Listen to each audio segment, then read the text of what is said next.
So, here the Lydian Wise Girl. Encore, je vous invite à suivre tous Women Empowerment. Toujours et toujours une émission chrétienne, mais nous parlons de l'autonomisation de la femme, ok? Nous parlons de la valeur de la femme, comment la femme doit se comporter, comment elle doit être. So, je vous invite tous à suivre ça dans tous nos réseaux sociaux. So, hey guys, welcome back to Women Empowerment. Et aujourd'hui, nous allons encore parler et plonger dans la présence de Dieu. Mais tout d'abord, avant de commencer, je vous inviterai à prier avec moi ensemble, ok? So, Seigneur Jésus-Christ de Nazareth, le Dieu créateur, toi le Dieu de l'apôtre Scatenda, je recommande entre tes saintes et divines mains ces instants, que ton Saint-Esprit prenne contrôle de cet endroit, que tu nous guides, que tu parles nous, que tu édifies quelqu'un, au nom puissant de Jésus-Christ de Nazareth, toi le Dieu de l'apôtre Scatenda. Amen. So, nous allons parler aujourd'hui, mais tout d'abord, avant de commencer, sincèrement, je ne savais pas sur quoi parler et j'avais demandé à Dieu de m'aider à choisir un sujet. Et j'étais mon esprit me poussait à lire le livre d'Éphésiens. Pendant que j'ai lisé le livre d'Éphésiens, j'ai ouvert la Bible et je suis tombée sur Éphésiens 4. Et j'étais en train de lire et je me suis retrouvée là où on parle de dons et tout, de l'unité dans la foi, comment Dieu nous a bénis avec des différents dons. Il a fait d'autres de pasteurs, des apôtres et de tout. Et c'est ce qui m'avait beaucoup plus touché, c'est ce que je voulais parler. Mais le Saint-Esprit de Dieu m'a amené de voir de l'autre côté, et là où l'apôtre Paul parlait de la sainteté. Donc aujourd'hui, nous allons parler de la sainteté ensemble avec vous. D'Éphésiens 4, verset 17, la Bible nous dit ceci: « Voici donc ce que je dis et ce que je déclare dans le Seigneur, c'est que vous ne devez plus marcher comme le païen qui marche selon la vanité de leur pensée. Ils ont l'intelligence obscurcie, ils sont étrangers à la vie de Dieu à cause de l'ignorance qui est en eux, à cause de l'endurcissement de leur cœur. » L'apôtre Paul nous exhorte à ne pas marcher comme le païen. Et nous allons voir dans quelques exemples comment la Bible définit le païen. J'avais aussi préparé cela, comment la Bible définit le païen. L'apôtre Paul définit le païen comme des gens qui aiment la calomnie, comme ceux qui aiment l'animosité, l'amertume et toute espèce de méchanceté. Okay? L'apôtre Paul nous exhorte à ne pas marcher comme le païen. Pourquoi? Parce que la définition dont il donne aux païens, ils disent qu'ils ont l'intelligence obscurcie. Vous savez, à un moment de la vie, et nous avons tous de l'intelligence obscurcie, qui veut dire, dans d'autres termes, être un peu maligne ou malin. Moi, par exemple, ça m'est arrivé un moment, je me disais, voilà, je suis trop jeune pour me lancer dans les choses de Dieu, je dois aussi enjoy my life, je dois m'habiller comme les filles de mon âge, je dois aller fêter, je dois aller danser dans des boîtes de nuit et tout. Mais ce qui m'empêchait de le faire, c'est parce que j'ai chanté à la chorale, So, je me disais, je ne peux pas chanter et puis aller encore faire ce que font le païen, So, pour moi, j'avais jugé bon d'arrêter carrément de chanter et de continuer ma vie de la jeunesse. Et c'est ça de l'intelligence obscurcie dont nous parle l'apôtre Paul. Donc nous avons cette intelligence-là qui n'est pas trop bénéfique à la parole divine. L'intelligence qui ne nous aide pas en tant qu'enfants de Dieu. Donc c'est cette envie-là de vouloir se livrer dans le mal, mais tout en s'éloignant des choses de Dieu. On se dit, ok, je vais m'éloigner des choses de Dieu pour avoir la conscience tranquille, pour ne pas me sentir coupable, et pendant que lorsque je sortirai, faire tout ce que j'ai envie, tout ce que j'ai besoin de faire. Et ce que nous ignorons est que Dieu ne veut pas que nous vivions comme ça. Parce que nous avons déjà été éclairés par sa lumière. Nous avons déjà été éclairés. La lumière qui est en nous, c'est la parole de Dieu. La parole de Dieu nous a éclairés, nous a fait sortir du ténèbre. Alors, si nous continuons de vivre comme le païen, c'est continuer de remettre Jésus à la croix, en fait. C'est continuer de le crucifier pour ce qu'il a déjà fait une fois. Vous voyez un peu. C'est à cœur, j'ai besoin de dire à quelqu'un, à une jeune dame, à une jeune fille, que faire le maraboutage pour retenir le mari de quelqu'un ou faire le maraboutage pour dissoudre le foyer de quelqu'un, c'est pas ce que Dieu a réservé pour toi. La Bible déclare qu'il connaît le projet de bonheur et de paix qu'il a formé pour nous. Alors, si pour toi, tu crois que le projet de bonheur et de paix que Dieu a formé pour toi, c'est pour toi d'aller faire le maraboutage, pour que tu prennes les papas d'autrui, pour que tu brises le foyer d'autrui, sache que tout n'est pas ici-bas. ce que tu es en train de faire aux autres, on te le fera aussi. Ça ne sert pas à rien. Ça ne sert à rien de partir, je ne sais pas moi, qu'on te lave pour que tu puisses attirer, je ne sais pas, la chance, comme j'entends d'autres filles parler. Moi, je me dis que on n'a pas besoin de sacrifier sa vie pour, je ne sais pas moi, $20, $50, je ne sais pas. On n'a pas besoin de sacrifier pour ça. Déjà, si tu veux d'abord savoir que tu ne vaux même pas $50, ta vie à toi, tu vaux plus que ça. Imagine quand Dieu est très haut, un Dieu très puissant, le roi, le maître de l'univers, s'est sacrifié pour toi. Il est descendu et il s'est sacrifié pour toi. Ce qui veut dire que tu es tellement précieuse, tu es tellement précieux et tu as de la valeur devant les yeux de Dieu. Imagine, on te dit tu as assez de la valeur et puis toi tu pars et tu brises le foyer de quelqu'un juste parce qu'il est là-bas, tu te retrouves avec de $20, de $15, des fois même pas de $20, des fois même de 15 000 francs. Et si seulement Dieu nous ouvrait les yeux, voir à quoi ressemblait notre futur, à quoi ressemblait notre avenir, moi je me dis que plusieurs ne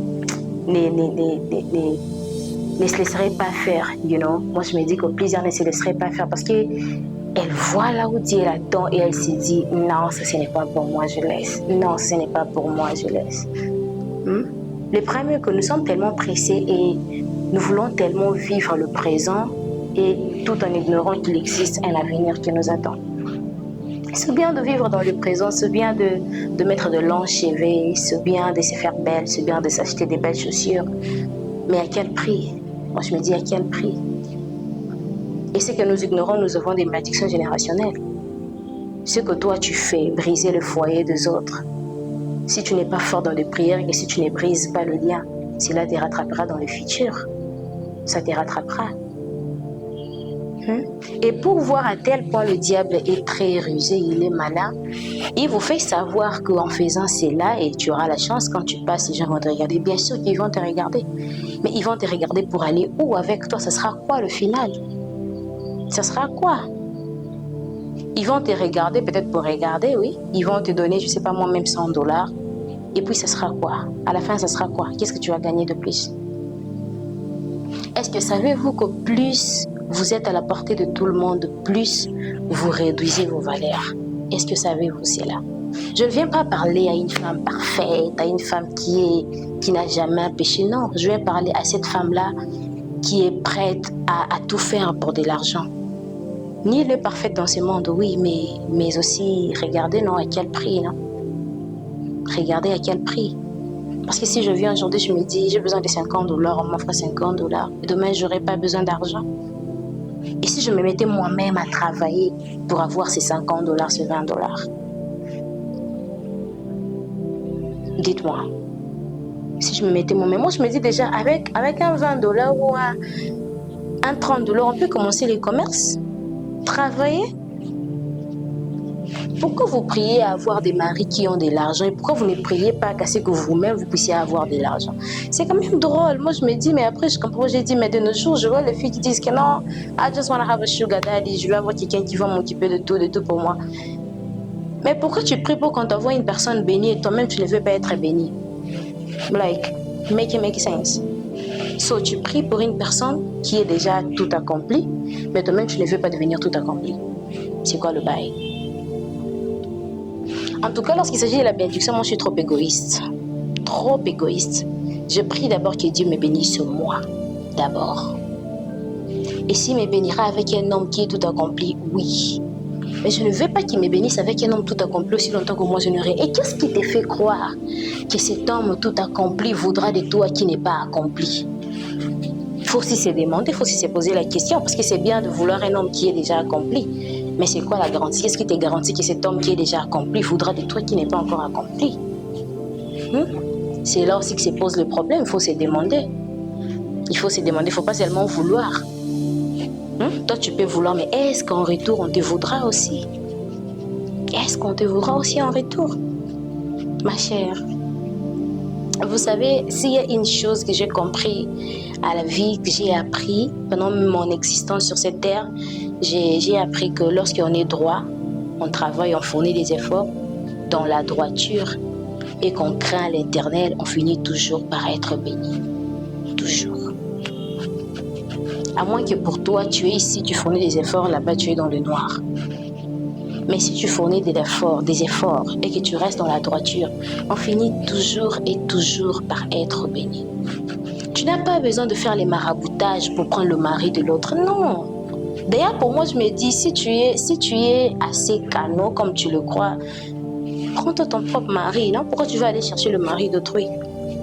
Et je vous jure, je vous promets, regardez, je ne vais même pas mettre la Bible.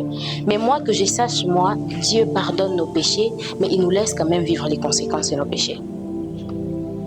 Vous savez, Dieu a pardonné Moïse lorsqu'il a tapé 2 fois. Mais il lui a laissé vivre les conséquences de l'obéissance. C'était quoi? Il n'est pas entré dans la terre promise. Mais il avait pardonné, non? Alors je vais dire à quelqu'un, toi qui veux le mari d'autrui, Dieu peut te pardonner. Tu as changé, oui. Mais attends-toi à vivre cela un jour dans ton mariage. Il y aura aussi cette petite fille-là. Parce que tu sais que vous, you know, like, what is funny? Je vais d'abord rire. Il y a quelqu'un qui disait, il y a un frère qui disait, c'est que les filles ignorent, ils savent que non, ils disent que non, moi je suis trop jeune, j'ai 20 ans, je suis encore jeune. Mais elle oublie qu'il y a encore d'autres filles de 20 ans qui viennent. Et c'est vrai. Aujourd'hui, tu te regardes, tu te dis, ouais, je suis encore jeune, je suis jeune, j'ai peut-être 26 ans, j'ai 27 ans d'âge. Mais tu oublies qu'il y a encore d'autres filles de 27 ans qui sortiront. Et toi, tu grandiras. Tu ne resteras pas young forever. Ici, ce n'est pas la chanson, on dit young forever, non. Tu ne resteras pas jeune pour toujours. Tant mieux pour toi de prendre ta vie au sérieux et surtout de craindre la parole de Dieu et de pratiquer la parole de Dieu. Si pour toi, tu crois que non, je peux avoir tout ce que je veux parce que je suis belle. Look. La beauté, ça attire, oui, ça attire. Mais c'est le comportement qui me tient. Je vais dire ça à quelqu'un. Tu peux être attirante, tu passes, on te regarde. Mais si ton cœur, si en toi, tu ne reconnais pas qui tu es, let me tell you something. Personne ne va te supporter. Personne n'ira avec toi. Personne n'ira avec toi. Je vois même des filles qui ont... Non, vous savez, dans ce monde, il y a trop des atrocités. Il y a des choses. Il y a ceux qui ont de parfums et ceux qui ont de lotion, ils font des commandes. Même les filles qui sont ici, qui sont à l'étranger, ils font des commandes en Afrique, des lotions faites par des marabouts, tout. Really. Ce que vous ignorez, et des filles pareilles n'ont jamais une tête posée à devenir femme dans le foyer. Jamais. Jamais. Pourquoi? Parce qu'une fois que vous vous livrez à ça, vous ouvrez des portes d'entrée pour des démons. Jamais vous aurez un mariage épanoui. Jamais. Je ne dis pas que c'est impossible, mais c'est difficile. Il faudrait pour vous faire des chaînes de prière, des très grands services pour que vous soyez délivrés de ces liens que vous ouvrez. La Bible dit clairement que tu ne consulteras pas le clairvoyant. Que tu n'iras pas chez les médiums, que les gens qui lisent, des pommes, qui font. Mais quand toi tu pars, tu le fais déjà, tu désobéis la parole de Dieu. Et être en contact avec les esprits morts, dis-moi, à quoi tu t'attends? Parce que les gens, pour te donner les informations, ce n'est pas comme ça, il parle, il te dit, ouais, je vois ceci. Non. Ils se connectent peut-être à des esprits qui sont morts pour qu'ils puissent avoir des informations. Et lorsque toi tu pars te livrer à une personne déjà morte, pour que cette personne te révèle des informations, quel lien, quel contact tu crées avec le monde des ténèbres? Quel contact tu crées avec le monde des ténèbres? Et ce n'est pas ça le sujet, mais je ne sais pas pourquoi l'Esprit de Dieu me met à cœur de dire ceci à une personne. Regarde, Dieu ne t'a pas créé pour que tu sois homosexuel.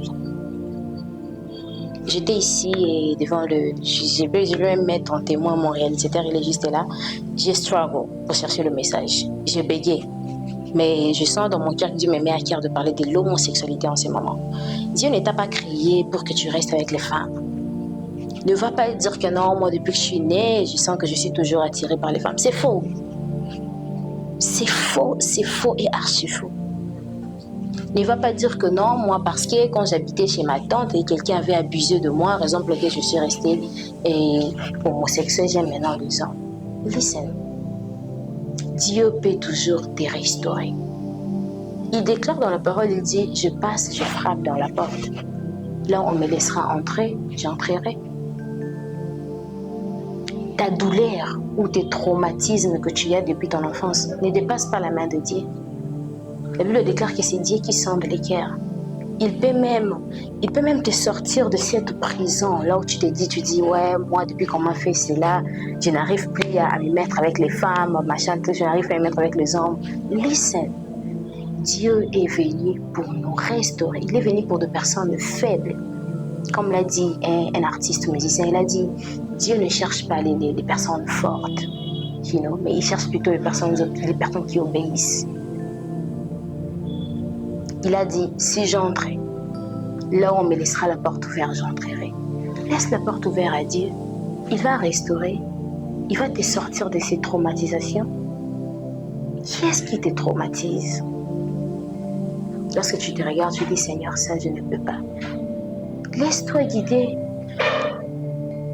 Abandonne-toi dans sa présence.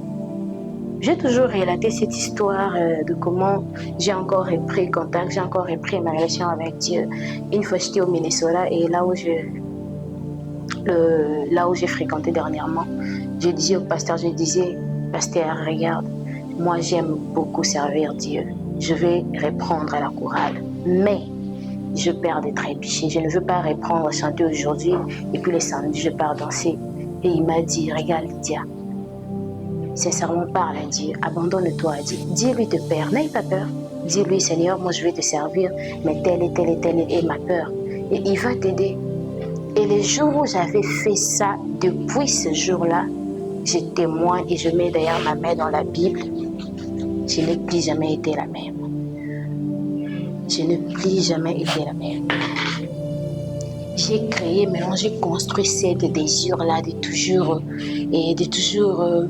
vouloir plus et plus et plus encore de Dieu. J'ai toujours créé ce désir-là de vouloir rester dans la divinité, dans ma relation avec Dieu, de vouloir toujours arranger, soigner ma relation avec Dieu. Vous voyez un peu, rien n'est au hasard, Pour plusieurs d'entre vous, vous disiez, ouais, la Bible déclare qu'il Dieu est miséricordieux. Oui, mais la miséricorde de Dieu dont parle la Bible, là, ça expire, ça aussi une date d'expiration. D'autres se disent, moi je suis encore jeune. Même les jeunes garçons, oui, ils disent que non, moi je suis encore jeune. Là, je vais prendre toutes les filles qui se mettent sur mon chemin et quand je marierai. Regarde, vous qui prenez les enfants d'autrui, là maintenant je vous indexe, vous qui prenez les enfants d'autrui comme de biens ou comme des habits que vous pouvez changer lorsque la couleur ne vous plaît pas. Sachez qu'un homme aussi là-bas d'ailleurs pense au pareil de ta sœur. Toi qui viens et dis que non, celle-là, si je vais la voir. Sache qu'un autre homme, un autre garçon devant là, il s'est dit pareil de ta sœur. Quand il voit ta sœur, il dit aussi, hey, celle-là aussi, si je vais la voir. C'est pareil. Parce que tout ce que nous faisons retourne vers nous. Si toi tu penses que pour toi, je vais prendre toute fille qui se met sur mon chemin, sache qu'un autre garçon, si c'est dit pareil, je vais prendre toute fille qui se met sur mon chemin à propos des desserts. C'est pourquoi moi je conseille toujours aux gens que marcher dans la crainte de l'Éternel, c'est mieux. C'est plus que toute autre chose. Vous savez, c'est plus que toute autre chose. Parce qu'il dit, moi, comment je peux arriver à me guider si le Saint-Esprit de Dieu ne me guide pas? Comment j'arriverai à faire de bons choix? Comment? Je ne me vois pas du tout. Avant, on a fait des choix, on pensait que oui, je suis en train de vivre ma jeunesse, mais qui nous a carrément coûté. Il y a des choix qui te coûtent pour toute la vie. Oui, ça te coûte pour toute la vie. Mais le bien dans tout ça est lorsqu'on reconnaît qu'on s'est très mal conduit et qu'on revient dans la présence de Dieu, c'est l'essentiel. C'est vraiment l'essentiel. Moi je dirais ceci que vouloir toujours marcher dans la crainte de Dieu, c'est très important. Et ne pas faire de choses parce que ne laissez pas votre amour pour les désirs soit votre chute ou votre faillite pour la vie éternelle. Oui, on est jeune, on a besoin de se faire de l'argent, mais à quel prix? À quel prix? Dieu reconnaît les efforts que nous fournissons, toujours. Il reconnaît les efforts. Rien ne part en vain dans la présence de Dieu. Les efforts que nous fournissons, Dieu le voit. Ce ne pense pas que non, ta manière de rester sous le soleil, en train de faire ces petits commerces, Dieu n'est pas en train de voir ça. Non, il bénit là où il y a des efforts. Et si seulement on savait que pendant nos moments de souffrance, ce sont les moments où Dieu nous prépare pour des choses à laquelle nous sommes appelés, je vous jure que plusieurs d'entre nous mettraient tellement la volonté de rester dans ces moments. Vous voyez? Restons toujours dans la crainte de Dieu, soyons justes, soyons vrais, soyons vraiment vrais et surtout sur ce point, soyons vrais. Ne soyons pas ces genres de chrétiens, tu vois l'ami, tu dis quand la personne va tourner, tu dis non, Dieu voit ton cœur. Il y a plusieurs d'entre vous, parce que moi Dieu m'a aidé, je ne suis pas dans ça. Plusieurs d'entre vous n'êtes pas bénis parce que votre cœur n'est peut-être pas vrai devant Dieu. Tu fais voir au monde que tu aimes, que tu es content pour le succès d'une telle personne, de cette personne, mais après, quand la personne tourne le dos, tu dis autre chose. Dieu seul te voit. Dieu seul te voit. Et pour vous faire, vous enlever un peu dans cette chose, il y a plusieurs qui disent que non, moi je suis pas dans les combats, moi le diable ne me combatte pas, voilà, ma vie est bien, et je suis stable financièrement, j'ai un chez moi. Listen, tu peux avoir un chez toi, tu peux être financièrement stable, mais il y a un domaine là, le diable t'a vraiment serré, où tu ne sais pas, tu n'y arrives pas à avancer. Ça existe. Il y a des gens comme ça. Il suffit juste que tu puisses être guidé par le Saint-Esprit pour comprendre cela. Pour comprendre cela. You know? So, il y a d'autres personnes qui se disent, moi je viens chez moi et les sorciers n'existent pas, c'est faux, il n'y a pas de la sorcellerie, les combats n'existent pas. Listen. Bon, d'ailleurs, moi je me dirais, ok, ça peut être vrai aussi parce qu'il y a des personnes qui ne sont jamais combattues, ce sont des personnes qui sont des amis du diable. Parce que dis-moi, si tu es un enfant de Dieu, le diable ne peut pas te combattre. Si tu es plutôt l'ami du diable, il ne peut pas te combattre. On ne combat pas son équipe, plutôt l'équipe de l'adversaire. Si chez toi tu vis dans la débauche et tu fais tout qui est contre la parole de Dieu, pourquoi le diable va te combattre? Parce que tu es déjà dans son équipe, il ne va pas te combattre. Il faut combattre cette personne-là qui fait des choses très bien dans la présence de Dieu. So, guidez-vous toujours et toujours par le Saint-Esprit. C'est très important. May God bless you.